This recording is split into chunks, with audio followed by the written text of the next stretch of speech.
All right, let's dive into one of philosophy's oldest, most famous, and maybe most misunderstood commands, know thyself.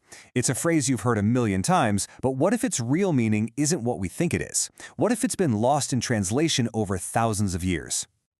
So, let's just start with that big question right there. What if this ancient piece of wisdom wasn't about introspection, or finding your passion, or anything you'd see on a motivational poster? What if it was actually something way more direct? A warning, even. In the original Greek, it's gnothiseaton. Now, this wasn't just some random graffiti. This phrase was famously carved into the Temple of Apollo at Delphi. This was a hugely important place where people would travel for days, even weeks, to get guidance from the oracle. And before they could even ask their question, this is the command that met them right at the door. To really get what this meant, we have to go back, way back. We need to understand it in its original context, as an ancient command in ancient Greece. The original message was a warning against one really powerful idea: hubris. You know, if you've ever read a Greek myth, you know the drill. A mortal gets a little too big for their britches, they think they're as good as the gods, and boom, they're always met with a swift and pretty terrible fate. That's hubris. So, know thyself originally meant know your limits. It was a call for humility. It was basically Apollo's way of saying, hey, you, remember that you're a fragile, mortal human. Don't get carried away. Don't even think about acting like a god. See? It was all about external limits, not internal exploration. But then, one philosopher came along and completely changed the game. He took this command and turned it totally on its head. This is the moment it shifts from a warning about humility to a call for inquiry. And just look at this pivot. It's incredible, right? The original Delphic meaning was all about looking outward, at your place in the universe. But Socrates grabs that same phrase and turns it completely inward. He makes it about examining your own soul, your beliefs, your values. This is his mic drop moment. This famous quote perfectly captures his revolutionary idea. For Socrates, the whole point of life was this rigorous self-examination. Knowing yourself wasn't about fearing the gods anymore. It was about understanding your own ignorance and trying to become a better person. This one shift, right here, is basically the foundation for all of Western philosophy about the self. And after Socrates, the idea just kept evolving.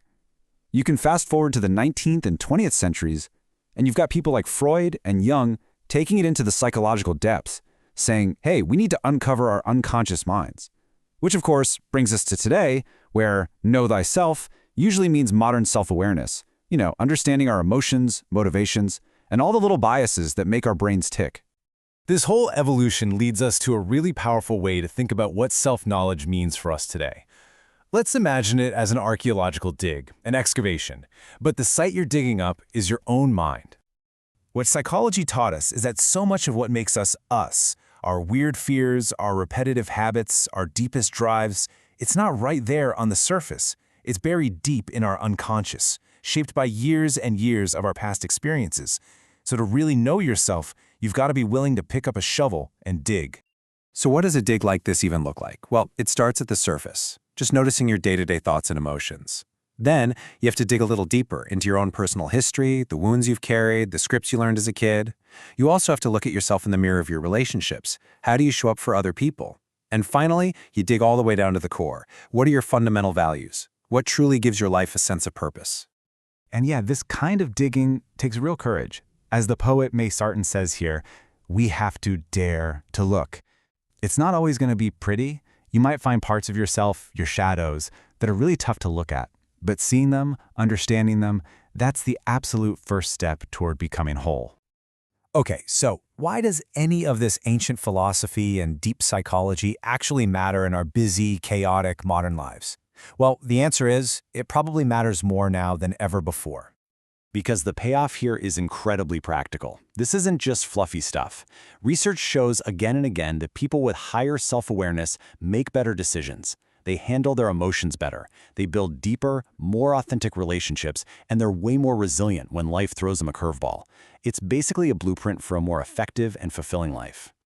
And the best part is, there are real, concrete tools for this journey. Things like mindfulness and journaling help you become an observer of your own mind. Asking for honest feedback from people you trust or working with a therapist can show you all the blind spots you can't see yourself. It's really about building the skill of looking at yourself clearly and, importantly, without judgment. Which brings us to the final and maybe most crucial piece of this whole puzzle. Self-knowledge is not a destination you arrive at. It's a lifelong journey. It's not something you achieve once and then check off a list. We have this idea that we're supposed to go find ourselves, right? As if our true self is this static, hidden treasure we just have to unearth. But the reality is, the self is dynamic. It's a process. You aren't really finding yourself so much as you are actively creating yourself with every single choice you make. The psychologist Carl Jung had a fantastic word for this: individuation.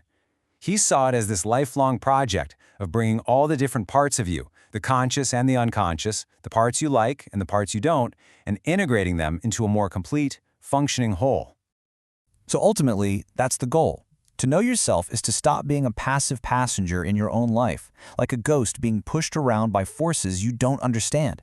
It's about picking up the pen and becoming the active, conscious author of your own story. And that leaves us with one last thought to chew on. We live in a world that is literally designed to pull our attention outward, all day, every day, towards screens, notifications, products, drama. In that kind of world, maybe this ancient command to turn your gaze inward isn't just an act of wisdom, maybe it's the most quietly revolutionary act of all.